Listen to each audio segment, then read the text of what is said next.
A female executive unzips her pants, puts on a steamy video, and starts pleasuring herself, completely unaware someone just returned. A scene this explosive stuns the IT tech on the spot. He whips out his phone. No way he's letting this kind of gold go unrecorded. The next day, he hits her with the footage and casually threatens to share it with her coworkers. She panics, begs him to delete it, but he's not feeling generous, not after she gave him hell at work just yesterday. This is his perfect chance to knock the queen off her throne. Sofie, an independent consultant in her 40s, has been given an assignment to modernize an old publishing house.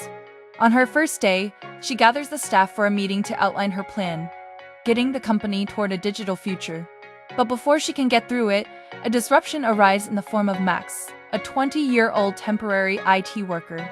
He not only shows up late, but also manages to spray soda everywhere, bringing the entire meeting to a chaotic halt. Sophie's very first impression of him couldn't have gone worse. And unfortunately, things only go downhill from there. While attempting to fix the company's network, Max begins drilling into the walls. Annoyed by the noise, Sofie calls the receptionist and asks her to make him stop. Max, being low in rank, has no choice but to back off. After regaining her composure, Sofie has a meeting with the department heads. But they're firmly rooted in old-school publishing and hostile to anything digital. Within minutes, the discussion spirals into an argument, and Sofie realizes that modernizing this company will be far harder than she expected. Back home, Sofie is a wife and mother of two. Even when she's exhausted, she forces herself to stay upbeat and entertain her family. Her husband doesn't seem to notice. He's already snoring the moment his head hits the pillow. Feeling overlooked, Sofie locks the bathroom door, puts on her headphones, and lets herself unwind in the most private way she knows. The next day, just as she's reviewing a writer's manuscript, Max once again starts drilling into the wall. Sofie can't stand it any longer and yells at him to stop making noise when everyone's at work. Frustrated, Max slams down his drill and leaves, deciding to come back after hours. That evening, with a pile of unfinished work still on her desk, Sofie calls her husband and asks him to handle the kids. Seeing that everyone is gone, she lets her body do the relaxing her mind won't. Unbeknownst to her, Max has returned to resume his repairs, and accidentally stumbles upon her in the act. Seeing the usually high and mighty Sofie give in to raw desire, Max can't help but chuckle. He follows her to the break room, where he teasingly brings it up, so subtly reminding her that he's got evidence. Sofie is horrified. She demands to know what he wants in exchange for deleting the embarrassing photos. But Max isn't in a rush and intends to let this play out a little longer. So he picks up his drill and starts working loudly again. Sofie fumes silently, pretending not to care. Luckily for her, Max's sleaziness has its limits. She made his day miserable, so he figures one day of payback is enough. He says he'll delete the photos and videos if Sofie buys him lunch. Sofie is stunned. For a blackmailer, he's almost childishly easy to satisfy. Over lunch, Sofie takes Max to a fast food joint, one clearly more suited to her son's taste than her own. Max wonders why she did that in the office yesterday. Noticing how tense and uneasy she still is, he suddenly softens. He hands her his phone and tells her she can delete the photos herself. However, it sparks something vengeful in Sofie. Why should she be the only one left humiliated? She confiscates Max's phone and says she won't give it back to him unless he does something at work. Max spends the entire afternoon stressed, racking his brain for something wild enough to satisfy her demand.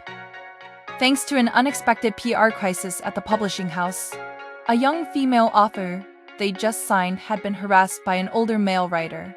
Furious, she had leaked his explicit photos online, but to Max, it's inspiration. He then posts a picture of a woman's private parts on the publisher's official social media page. Everyone sees this and goes into a panic, fearing that it'll be seen as mocking the female author's experience. When everyone demands answers, Max calmly claims the system was hacked. Just like that, the blame shifts to an anonymous cyber attack. No reputations damaged, no authors offended. But Sofie isn't fooled. She simply gives him a look, part impressed, part amused, and hands back his phone. Apparently, Max's recklessness didn't just intrigue her, it left her wanting more. She gives him her favorite lipstick and asks him to set her up on a challenge, and only if she succeeds will she get it back. The move stuns young Max. Their office life doesn't seem so dull anymore. That day, the receptionist suddenly hands Sofie an anonymous letter. Worn out, she opens it, but as her eyes scan the words, a spark lights up. It's a task Max set for her. Find someone, anyone but me, and cuss them out. Sofie steps out of her office in search of a victim. She spots the receptionist leaving early and nearly explodes. Until the girl reminds her she has a dentist appointment and had cleared it with Sofie the day before.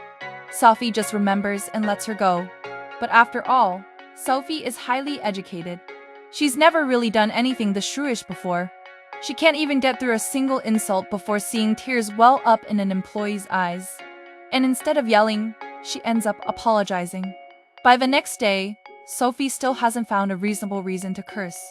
But from where Max is standing, her struggle just makes her all the more adorable. At noon, Sofie carries a lot of documents to go out for a meeting. A fast-speeding bicycle almost hit her. Turns out, when death brushes past you, there's no time for poise or reason.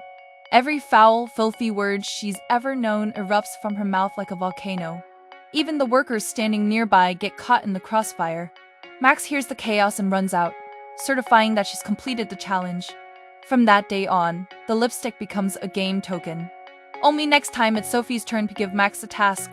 That night, she gets dressed to the nines to accompany her husband to a film industry party. Her husband is a director, though lately, all he's managed to land are low-budget ad shoots. Not quite the artistic glory this crowd likes to pretend they stand for. Their smug elitism leaves Sofie feeling powerless and bored. She goes to the toilet and misses the lively and unpretentious Max more and more. Restless for a bit of mischief, she sends him a new challenge. Cause a little chaos in tomorrow's meeting. And when Max reads it, he lights up like a kid getting a text from his first girlfriend. As Sofie delivers her digital transformation plan, dozens of workers from downstairs burst in. One of them is holding an invitation. It reads, "Come enjoy coffee and culture at the publishing house." Of course, it's Max's doing. All the staff are dumbfounded, watching helplessly as their afternoon tea is devoured by a swarm of uninvited guests. No one notices Sofie and Max's smiles of triumph. One day, Sofie gets a surprise call from the boss. He's heading out of town for business, and he's leaving the publishing house in her hands. The moment she sees Max in the elevator, a mischievous thought starts bubbling up. She asks Max to be the boss for a day. Max steps out like he owns the place, flashing smiles, greeting coworkers like a seasoned executive. Then he strolls straight into the CEO's office and pulls up a farming video on the computer. Just like that, he's officially slacking off in style. The coworkers are left completely puzzled, but since he's just the temp IT guy, they assume he's fixing something. In the afternoon, with an air of authority, Max calls Sofie into the office and shuts the blinds. Under the excuse of conducting an employee survey, he starts asking about all her personal preferences. He even gets down on one knee beside her and asks her to play a song she's been listening to lately. Honestly, how's anyone supposed to say no to that puppy-eyed look? Sofie blushes and her heart races. But when his face comes close, Sofie's senses return, and she packs up her things in a hurry and runs away. Maybe it's guilt. That night, she puts on something sexy, sends the kids off to the nanny, and spends the night trying to make it up to her husband, physically. But the stress doesn't exactly go away. Sofie's father gets caught shoplifting sausages at the supermarket. Turns out, he's a staunch opponent of the digital age. No credit cards, no mobile payments. He insists on using cash. But that supermarket stopped accepting cash long ago. And what confuses Sofie isn't just his ideology, but the lengths he's willing to go for it. No sooner is he released than he's back out on the street, waving a protest sign and urging people not to become slaves of capitalism. A doctor once diagnosed him with a mental disorder, but he wouldn't admit it. Instead, he thought they were the ones who were sick. No matter how Sofie tries to reason with him, he refuses to change his mind. Eventually, she gives up and takes him back to his home, staying with him for a while. And maybe it's a blessing in disguise. No devices, no screens. For the first time in years, Sofie finally finds a moment to breathe and picks up a book she once loved but never had time to finish. But work and desire won't let her stay still for long. In the evening, Sofie rushes to attend a film premiere, networking with investors from across the entertainment industry. In today's world, selling paper books alone isn't enough to keep a publishing house afloat. New funding streams are a must.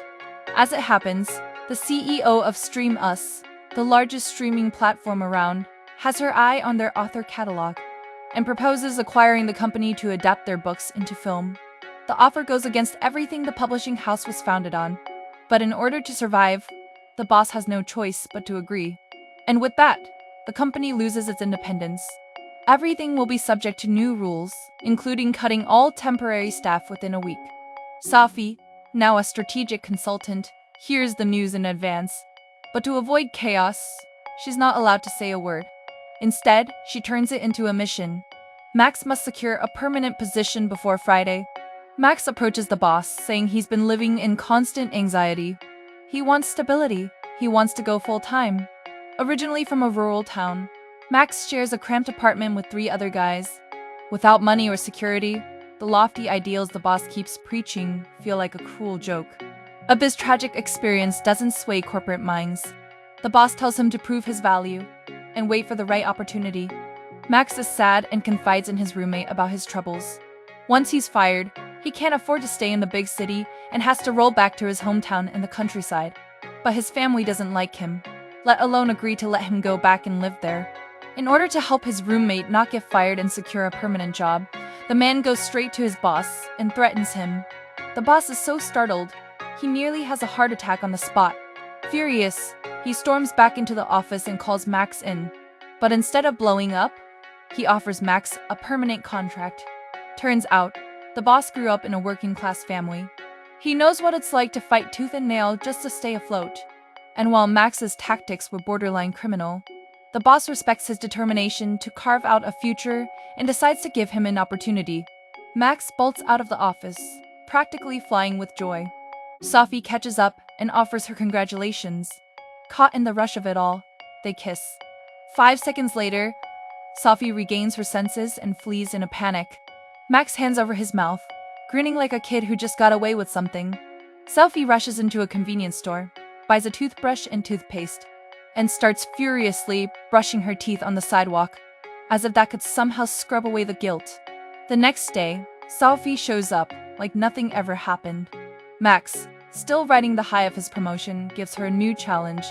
Walk backward, all day. Sofie plays along. When the elevator doors open, she steps out in reverse, making her way past under the receptionist's confused gaze. Through the office, under the curious stares of her coworkers. She claims her foot hurts. No one questions her. Even at home, she doesn't break character.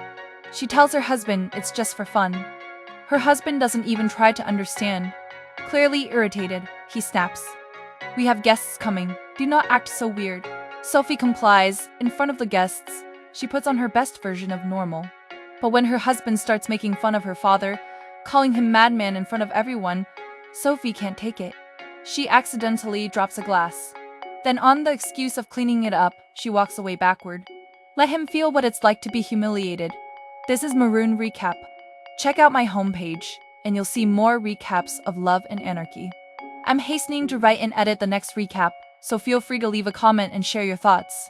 Please don't forget to like and subscribe to our channel.